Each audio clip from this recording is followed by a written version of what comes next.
Saat ia menatap lama ke cermin kamar mandinya, Andi melihat sosok wanita itu berdiri di belakangnya, tersenyum menyeramkan seolah berbisik, Kau tidak akan pernah sendiri.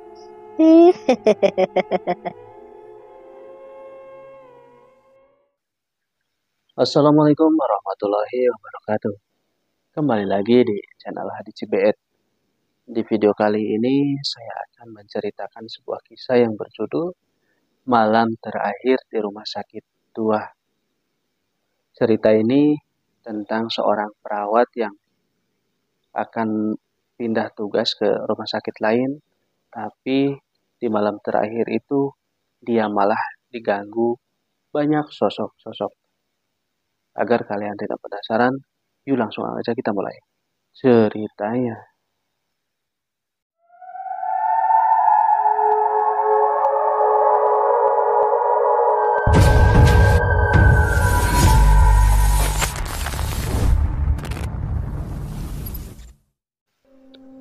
Andi adalah seorang perawat yang ditugaskan untuk berjaga malam di rumah sakit yang terkenal angker. Malam itu adalah malam terakhirnya bekerja di rumah sakit itu sebelum pindah ke kota lain. Dan ia merasa sedikit lega karena akan segera meninggalkan tempat itu. Selama bekerja, Andi sering mendengar cerita-cerita menyeramkan dari rekan-rekannya tentang pasien-pasien yang meninggal dengan cara tragis atau suara-suara misterius yang terdengar di malam hari.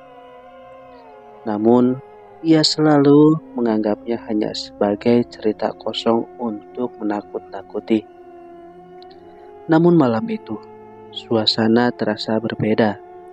Lorong-lorong rumah sakit terasa lebih sunyi dan dingin dari biasanya. Andi yang biasanya tidak merasa takut, mendadak merasa ada sesuatu yang salah. Jam menunjukkan pukul 2 dini hari. Saat Andi memeriksa kamar-kamar pasien, di kamar 306, seorang pasien lanjut usia bernama Pak Surya yang menderita penyakit kronis terlihat tertidur lelap. Andi menghela napas lega karena kondisinya tampak stabil. Saat Andi hendak keluar dari kamar, ia mendengar suara pelan dari belakang. Pak Surya berbisik hampir tak terdengar. Andi. Andi terkejut dan berbalik. Pak Surya masih tertidur, tetapi bibirnya bergelak pelan seolah sedang mengucapkan sesuatu. Pak Surya, Anda butuh sesuatu? Tidak ada jawaban. Namun, Andi bisa melihat ekspresi wajah Pak Surya berubah menjadi pucat, seolah sedang menahan ketakutan yang luar biasa.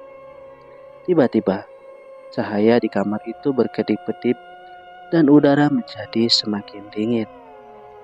Suara bisikan berbisik dengan suara yang tidak dikenal. Pergi sekarang.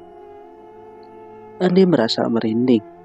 Ia mencoba mencari asal-usul suara itu, tapi hanya ada Pak Surya yang masih berbaring dengan mata tertutup. Andi memutuskan untuk meninggalkan kamar itu dan kembali ke ruang jaga. Namun saat ia berjalan di lorong, ia melihat sosok seorang berdiri di ujung koridor. Sosok itu adalah seorang wanita dengan gaun rumah sakit yang lusuh dan wajah yang tertutup rambut. Andi mencoba memanggilnya. Maaf, Anda siapa? Ini sudah larut malam. Sebaiknya Anda kembali ke kamar. Wanita itu tidak menjawab. Sebaliknya, ia berdiri diam sambil menundukkan kepala, tidak bergerak sedikit pun. Andi merasa takut, tetapi ia memutuskan untuk mendekat. Namun, saat ia melangkah, sosok itu perlahan-lahan menghilang, meninggalkan bekas jejak basah di lantai. Andi mendengar suara pintu terbanting dari arah kamar 306. Dengan jantung yang berdegup kencang, ia berlari kembali ke kamar Pak Surya. Begitu masuk, ia melihat Pak Surya duduk di ranjang dengan mata terbuka lebar. Tetapi tatapannya kosong, seolah melihat sesuatu yang sangat menakutkan di sudut kamar. Pak Surya dengan suara bergetar. Dia datang untukku. Dia datang untuk membawa jiwaku. Andi mencoba menenangkan Pak Surya, tetapi pria tua itu terus bergumam ketakutan, memegangi tangannya erat-erat. Andi, dia berdiri di belakangmu. Andi merasa darahnya berdesir. Ia mencoba mengabaikan ucapan Pak Surya, tetapi ia merasakan hembusan dingin di belakang lehernya. Dengan perlahan, Andi menoleh dan di sana, di bayangan remang-remang kamar, ia melihat sosok wanita yang tadi berdiri di koridor. Wanita itu tersenyum menyeramkan dan perlahan mendekati Pak Surya. Wanita itu berbisik dengan suara lirih. Sudah waktunya pergi, Pak Surya. Pak Surya berteriak histeris, dan dalam sekejap, sosok wanita itu menghilang begitu saja.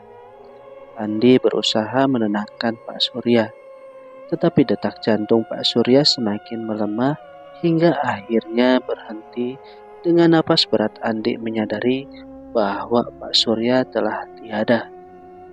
Malam itu, Andi tidak bisa melupakan tatapan ketakutan dari Pak Surya. Hingga hari ini, ia selalu terbayang sosok wanita itu. Dan suara bisikannya yang dingin masih terngiang di telinganya, seolah mengingatkannya bahwa rumah sakit itu memiliki misteri yang belum terselesaikan.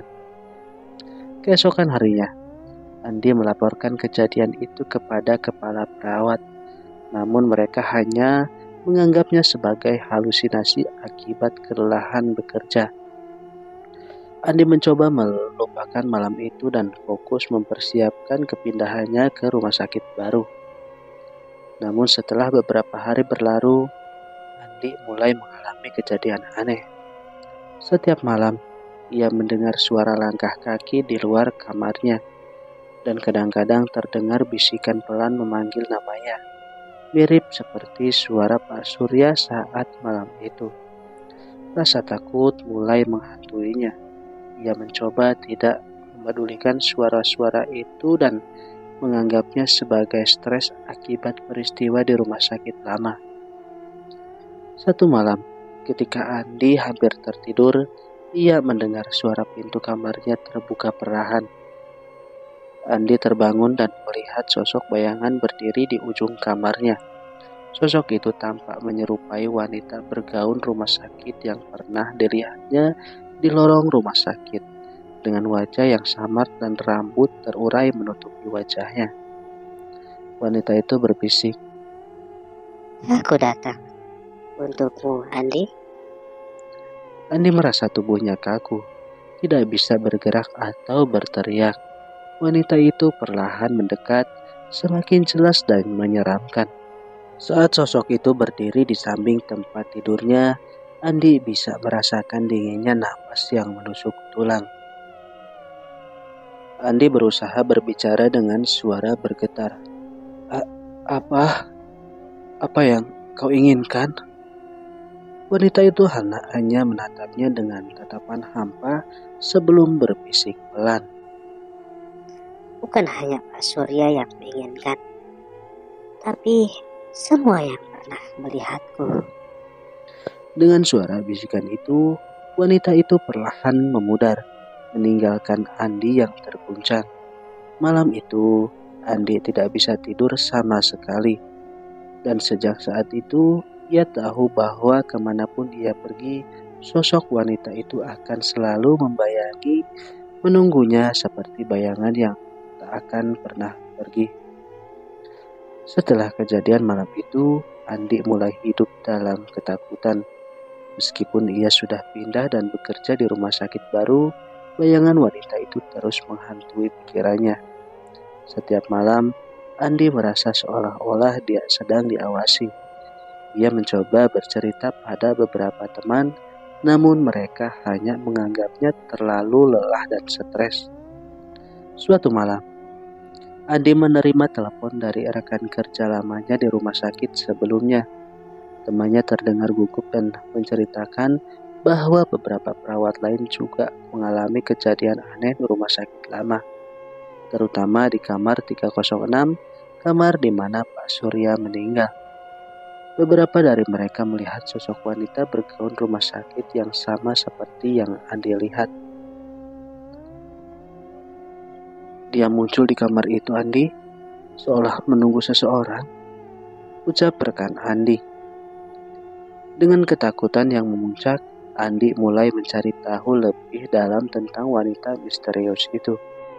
Setelah bertanya kepada staf-staf lama dan mengecek arsip rumah sakit, ia menemukan informasi mengerikan.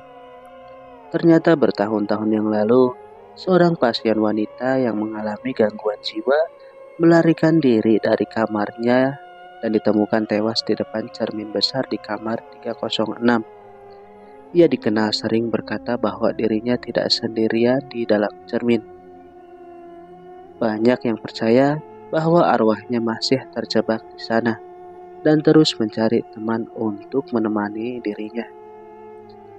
Andi sadar bahwa malam terakhirnya di rumah sakit itu telah mengaitkan dirinya dengan arwah wanita tersebut. Setiap kali ia melihat bayangan dirinya di cermin, Andi merasa ada sesuatu yang salah. Suatu hari, saat ia menatap lama ke cermin kamar mandinya, Andi melihat sosok wanita itu berdiri di belakangnya, tersenyum menyeramkan seolah berbisik, Kau tidak akan pernah sendiri.